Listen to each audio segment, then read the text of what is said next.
And it's good day to everyone, and we meet yet again. It's with a sense of excitement that we are meeting again. And so we started on stoichiometry. So if you haven't watched the first video, I think you might want to have a look at that. I'm going to just build up my lesson from what we did the last time. Okay. And please, if you haven't subscribed, just please do the right thing.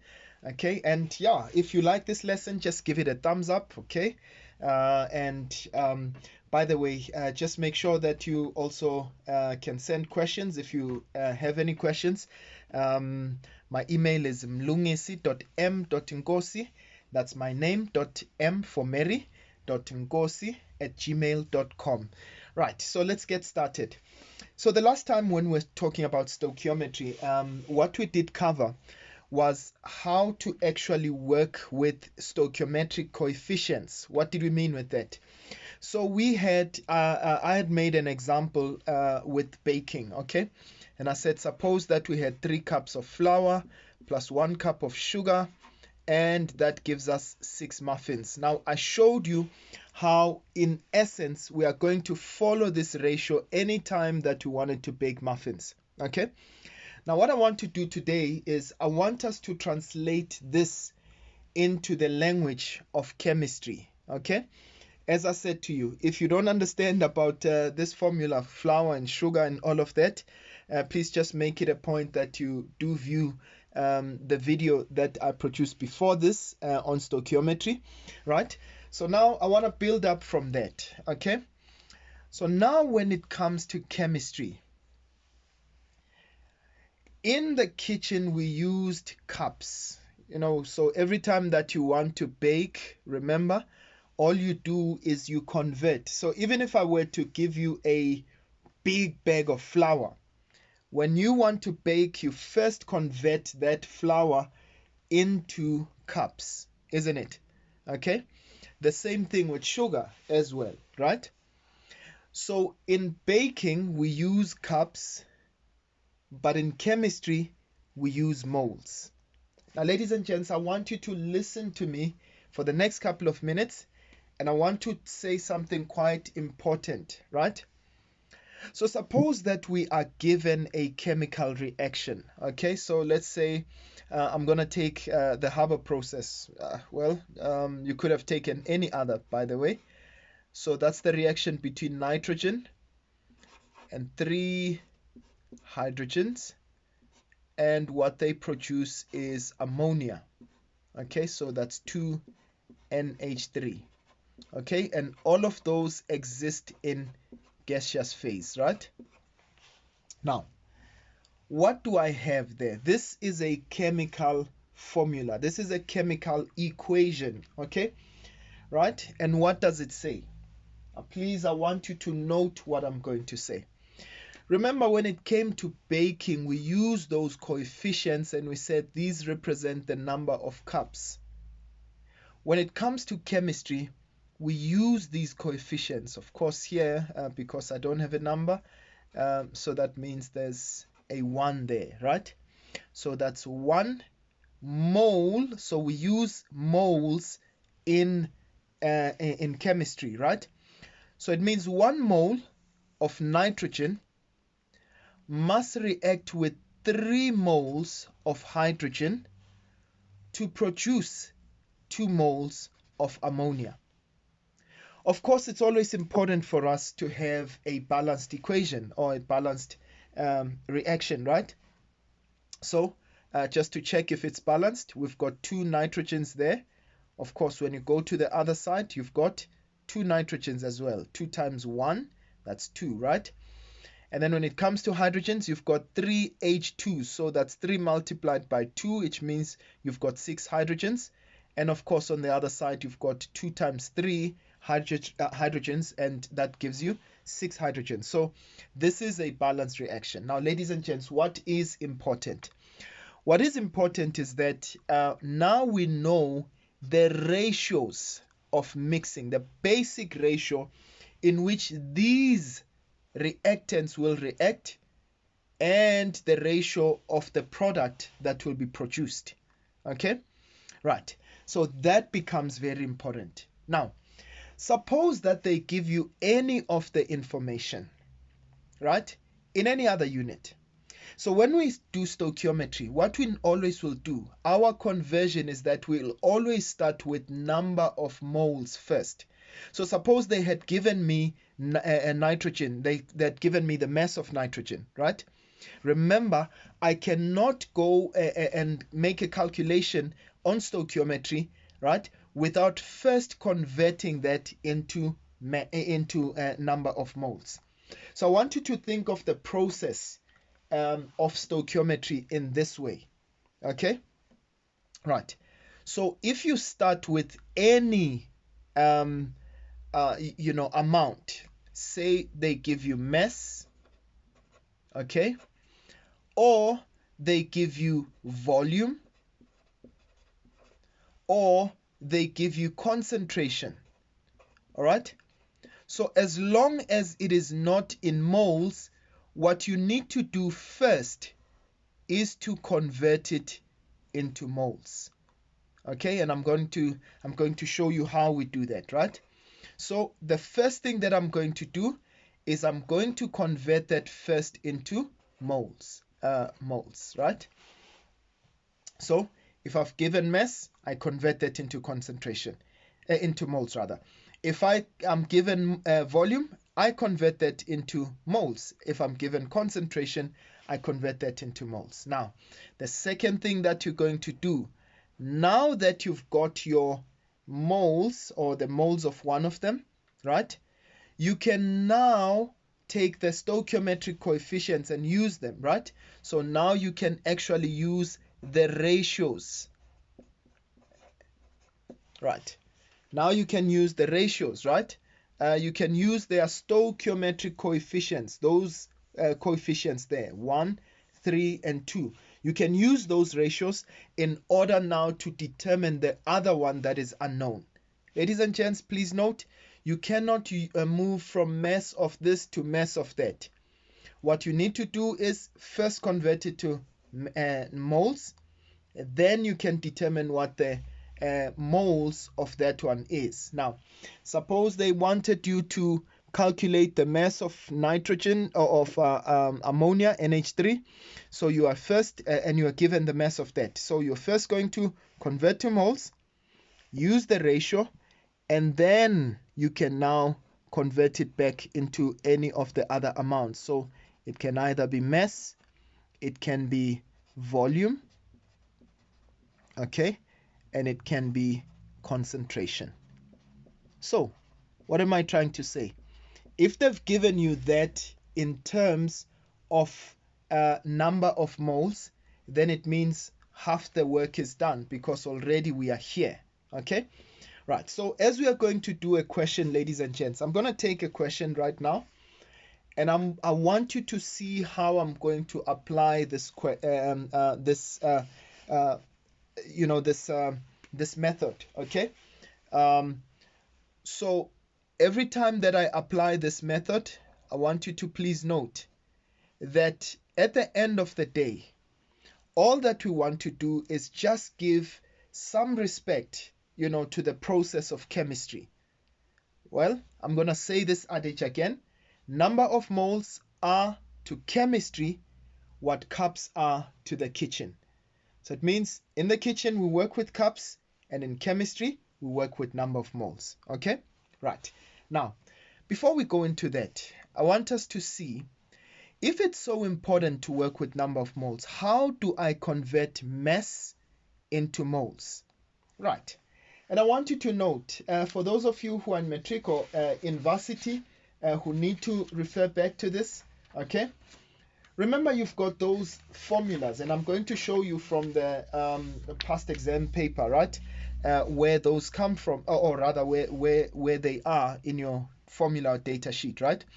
So if I've got mass, how do I convert mass into number of moles? I'll have number of moles is equals to mass divided by molar mass. Now let's talk about this a little bit, right?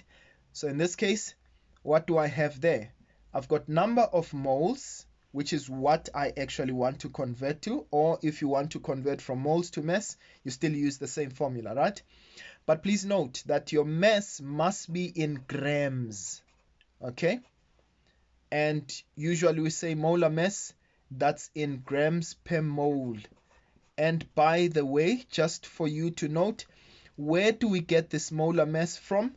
Okay, we usually get this from the periodic table. Okay, right. So my video for today is not going to be to go down to exactly those basics. I will produce that material a little bit later, but I want you to note. So here you've got your periodic table. Let's say for ammonia, for instance, you've got nitrogen and 3 hydrogens. So where do I get that molar mass? Okay, so there's nitrogen there, that's 14. Okay, the relative atomic mass, okay, that's the number there, that's at the bottom, that's 14. And then what about hydrogen? Hydrogen is at number 1. There it is there. Okay, right, so that's number 1. So in this case, what you do to get that number, that molar mass there, all right, so this will always be from your periodic table. So let me just write that down there, okay, so that you always remember. So this you get from the periodic table. Okay, right, so this is the formula that we're going to use for converting mass into moles, right? And then what about volume? Now, with volume, I want you to note we've got a formula that says number of moles is equal to volume. So that would be the volume that you are given or that you want to calculate, divided by what we call the molar volume. Now, ladies and gents, I want you to note again, right? This molar volume must be actually given to you, okay? Unless they want you to calculate molar volume. So molar volume, usually we work with a value that is at STP. What does STP stand for? It means standard temperature and pressure. And I want you to please note, the molar volume at STP is equal to 22.4. So that's 22.4. Now, if you're wondering, that's cubic decimeters. Cubic decimeters per mole. Okay, right, so that's in cubic decimeters per mole. I hope you're with me so far. Sorry for that ugly handwriting there. Okay, I'm just trying to work around my camera. Right, so that's cubic decimeters per mole, right? So usually we work with STP, but if you're not given STP, if you're not giving standard temperature and pressure, by the way, standard temperature, we consider that to be at 0 degrees, okay?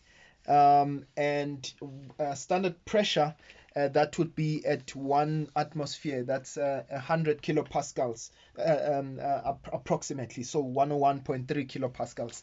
Now, just to show you where those come from, for those of you who are in metric, you've got your data sheet there, okay? So if you note that, okay, so there it is there, that number of moles, that's mass over molar mass, okay? And again, you've got the one for volume, all right? So there it is there, number of moles is volume divided by molar volume. And by the way, that molar volume is given to you there, okay? That's 22.4 moles, cubic decimeters per mole, okay? Right, you see they've also given you your standard temperature, which is 273 Kelvin, which is 0 degrees Celsius, okay? And then, by the way, so that's what you do when it comes to volume. So what about concentration? So concentration, we've got a formula that says number of moles divided by volume. Now, ladies and gents, just to give a warning, okay? So concentration is number of moles over volume. Obviously, if you wanted to get a number of moles, you'll say number of moles, you cross multiply. That would be concentration times volume there. So just to give a warning to you, please note when you use this formula here, you must always notice that volume must be in cubic decimeters. Okay, right. I'm not going to go into conversions, okay, but just for you to note there, if your volume is given in cubic centimeters, okay, what you need to do to convert it to cubic decimeters, all right, so to convert it to cubic decimeters, so I'm just going to move that a little bit. Okay, so to convert it to cubic decimeters, all I need to do is divide by 1,000. Okay, so I will divide by 1,000. So cubic centimeters, if I divide that by 1,000, that will give me cubic decimeters.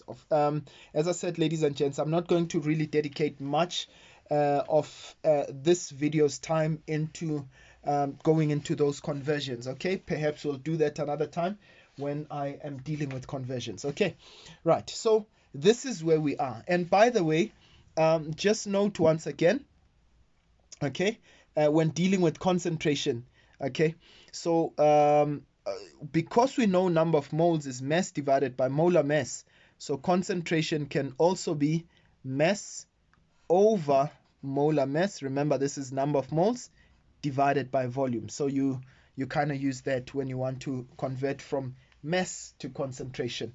Now, ladies and gents, as I said to you, for those of you who are in metric or you are in grade 11, you are given these formulas, all right, at the back. Okay, obviously if you're doing any other program and not grade 12 in South Africa, obviously there is a way in which you are going to be provided this information. Now, ladies and gents, what I want to do in the next few minutes, I want us to apply this principle here that we've learned, but I want us to use it, okay, in a question so that you see how to apply that. Is that fine? All right, let's go. All right, so here's a question that I want us to do together, right? And all that it simply reads, so we've got 12 grams of copper granules that are added into 200 cubic centimeter solution of hydrochloric acid with a concentration of 0.8 moles per cubic decimeters.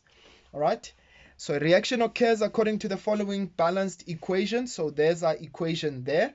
So I want you to think about what we have done already, right? Think about how we started with that baking formula, right? So in a sense, the chemical equation, that's kind of our baking formula. Ladies and gents, nothing changes, okay? Please just stay with me. Nothing changes.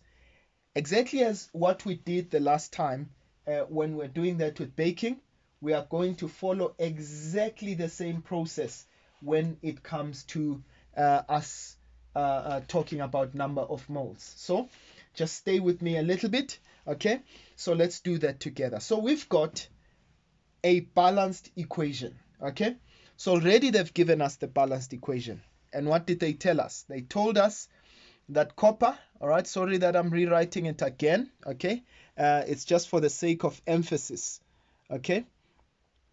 Right, I'm just going to drag this a little bit. Okay, so I've got copper plus 2 hydrochloric acid, okay? So it means for every 1 mole of that, I will use 2 moles of that, and that will give me copper chloride. So there's my copper chloride value there, okay?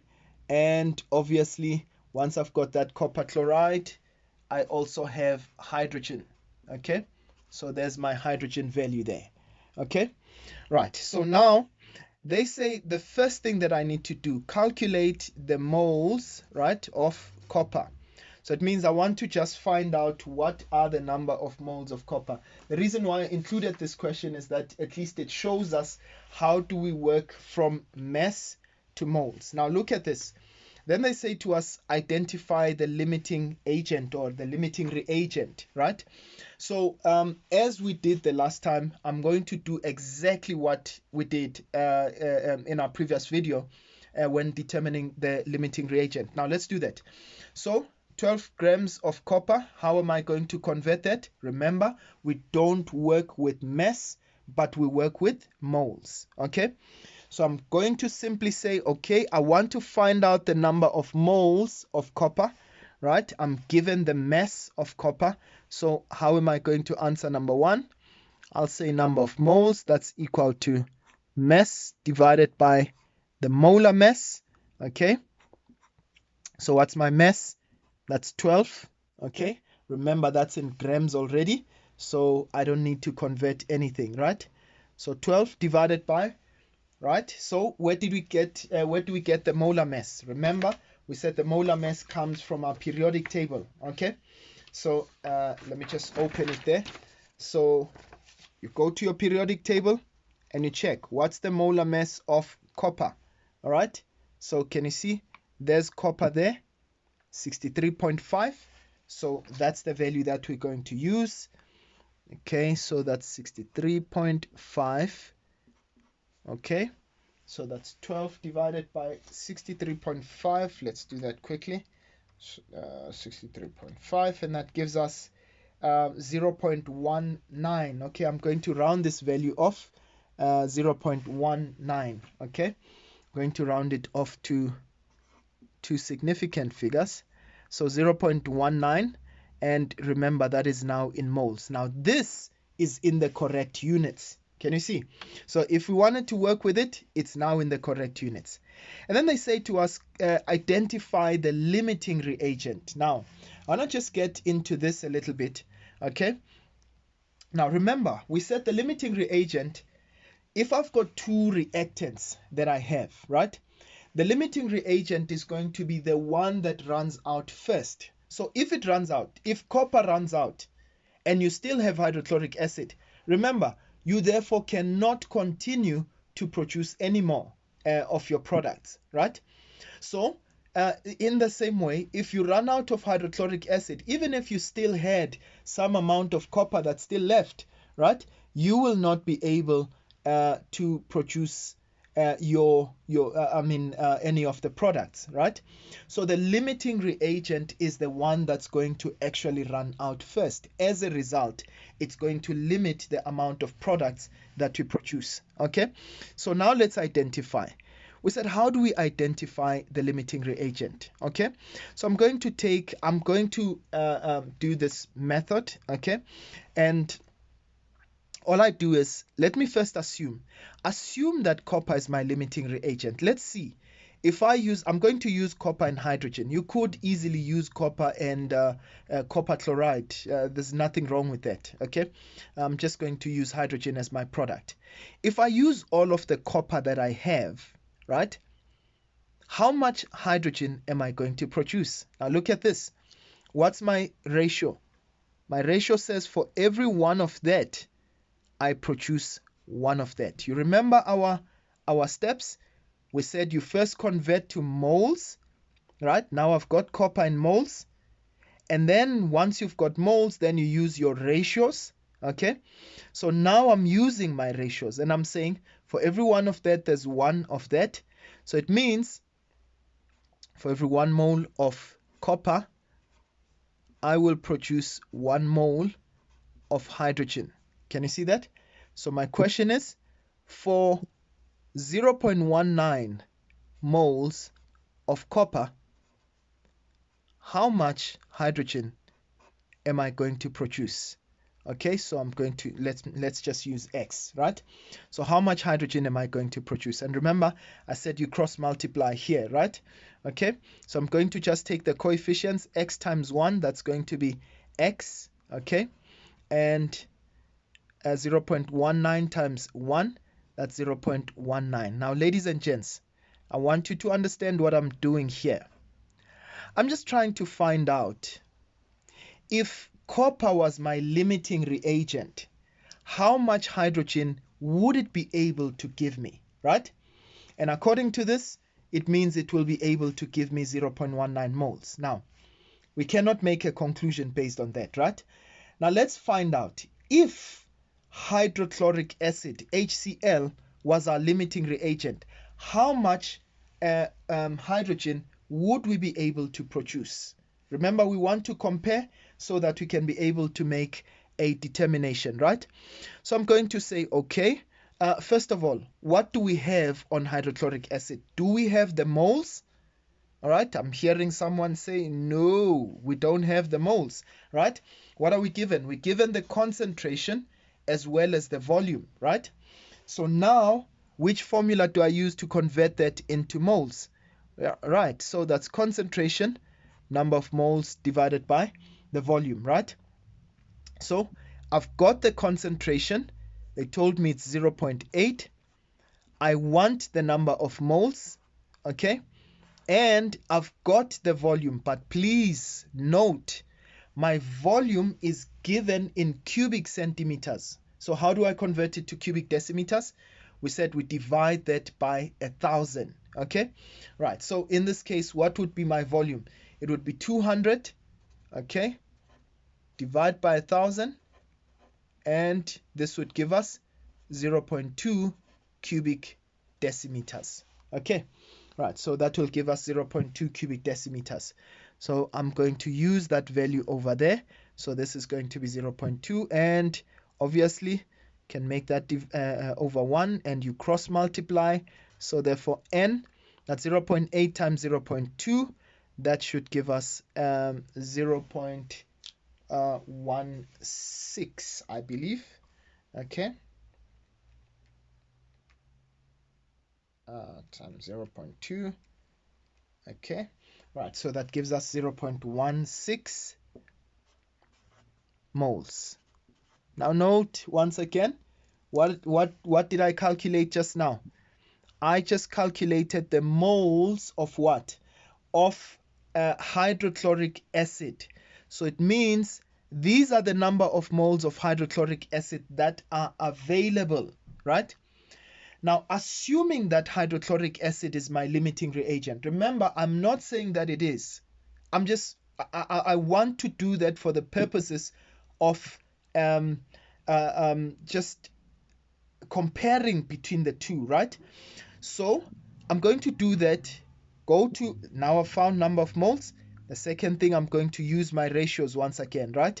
So I'm going to say, well, my ratio says for every 2 hydrochloric acid, I will produce 1 mole of hydrogen for every 2 moles of hydrochloric acid.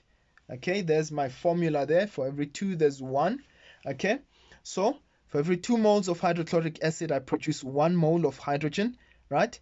Now my question is, if I use up all the moles of hydrochloric acid for 0.16 moles of hydrochloric acid, how much hydrogen am I going to produce? And once again, I do the same thing, cross multiply. 2 times x, that's 2x. Okay, please note that I put the same things on the same side. Hydrochloric acid with hydrochloric acid, hydrogen with hydrogen. So 2 times x, that's 2x, and 0.16 times 1, that will give me 0.16, and I divide both sides by 2. Obviously, I get 0.08 moles. Now, ladies and gents, I need us to make a conclusion with that. Okay? When I used all the moles, assuming rather that I used all the moles of copper, I got a value of 0.19. Okay? And assuming that I use all the moles of hydrochloric acid, hydrochloric acid, okay, I got 0.08. So which one gives us a lesser product? Okay, definitely it's going to be a hydrochloric acid. Are you with me? So as a result, it means that hydrochloric acid is my limiting reagent. It is the one that is going to limit the extent of the reaction. Okay, it means even if when the reaction reaches the end or completion, okay, it means that hydrochloric acid, it will be because hydrochloric acid has run out, but you still will have some amount of copper that still remains unreacted. So we can therefore say that copper is in excess. Okay, we're going to take examples like those a little bit later. So now we can make a conclusion, right? We can say therefore copper, okay, so it means that hydrochloric acid HCl is our limiting reagent. Okay. Okay, so limiting agent. Okay, right. So we've identified which one is our limiting reagent. Are you with me? Right. So now let's go on to the next questions. I want to just create some space. I'm just going to take an empty page now so that I create some space for some further calculations, right? So now what I want us to do, they say to you, determine. Now look at this. Now that I've identified the limiting reagent, hydrochloric acid, remember that it is the limiting reagent that is going to drive the reaction. What does that mean? It's the limiting reagent that is going to determine how much products you produce. It's the limiting reagent that is going to determine how much of the excess, the other amount or the other agent, how much of it you use. Okay, so it's going to determine how much copper I use. Remember, this copper that I calculated here is not the one that I'm going to use, but it's the one that's available, right? So it's going to determine how much I use, and in this case, it means it's also going to determine how much of the products I produce. Now, ladies and gents, let's do that. Okay, let's answer the next question. They say to us, now determine the volume of hydrogen that will be produced at the end of the reaction. Okay, right? So determine how much of the how much volume will be produced of hydrogen, right? Will be produced at the end of the reaction. So assume that the reaction occurs at STP. Okay, so keep that in mind. What did we say about STP? We said the molar volume at STP is 22.4, right? Now, if you don't mind, I'm just going to cover this up a little bit so that I can do this on another page, right? So now what am I going to do? Remember, I now know which one is my limiting reagent. Okay, so it means I'm going to use up all of the hydrochloric acid. And what did we say? We said if we use up all of the hydrochloric acid, how many moles of hydrogen am I going to produce? We found out that will produce 0.08 moles. So now I know the number of moles of hydrogen, okay, that I'm going to produce are 0.08 moles. Okay, so that's the number of moles of hydrogen. Now we wanted to get the volume, but what do we know? We know number of moles is volume divided by the molar volume, isn't it? Okay, so I know 0.08. I want to find out what the volume is, but what's my molar volume? That's 22.4, right? So I can find out my volume in this case because I know that the molar volume is 22.4. So that's 0.08 multiplied by 22.4, and I get a volume of 1.792. Okay, I'm just going to round that off to 1.79, okay, cubic decimeters. It means the amount of hydrogen that I will produce in terms of volume, right, will be 1.79 cubic decimeters. Okay, right. You know what? I just want to add something else here. So what if we wanted to find out? Remember we said hydrochloric acid is the limiting reagent, right? So what does that mean? It means that copper is in excess, right? So can we find out the mass of copper that will remain unused? Okay, let's find out how much copper will remain unused, okay, at the end of the reaction. In fact, yeah, let's do that. Okay, how much copper in grams, all right, will remain unused at the end of the reaction? So remember, which one is the driver of the reaction? My limiting reagent. Okay, it means in this case, it means hydrochloric acid is the one that drives the reaction. Now look at this. I'm just simply going to say, okay, all right, let's take this up a little bit. So I'm going to say, to find out remember, I'm done with all the questions that I had posed, right? But I just want this for the purpose of interest, right? So if I say, well, for every 1 copper, I will produce, or rather will use 2 moles of hydrochloric acid. Now I want to find out how much copper will I use? How much copper will I use in order to use all of the amount of hydrochloric acid that I'm given? Remember, hydrochloric acid is my limiting reagent, so it's the one that's going to dictate how much copper I use. So it means I'm going to use all of the hydrochloric acid, and how many moles did I have? 0.16. So I will cross multiply, right? So 2 times x, that will be 2x. 1 multiplied by 0.16, that's 0.16. So again, divide both sides by 2.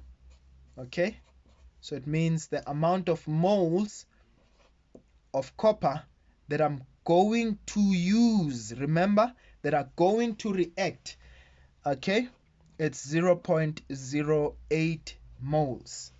So it means 0.08 moles of copper will be able to react. Now,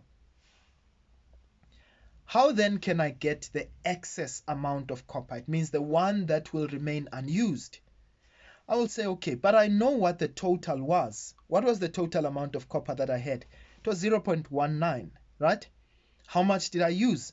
I used 0.08.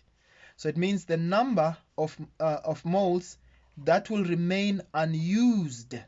Okay, so these are the number of moles that will remain unused, right? What will it be? It will be the number of moles in total. Okay, subtract the number of moles that I actually use. So I'm going to say this is 0.19 minus the ones that I used, 0.08. So how many will remain unused? Okay, it will be the difference between these two. So I get a value of 0.11 moles. Now remember, I did not want you to calculate the moles, but what did I want? I wanted the mass of copper that remains unused.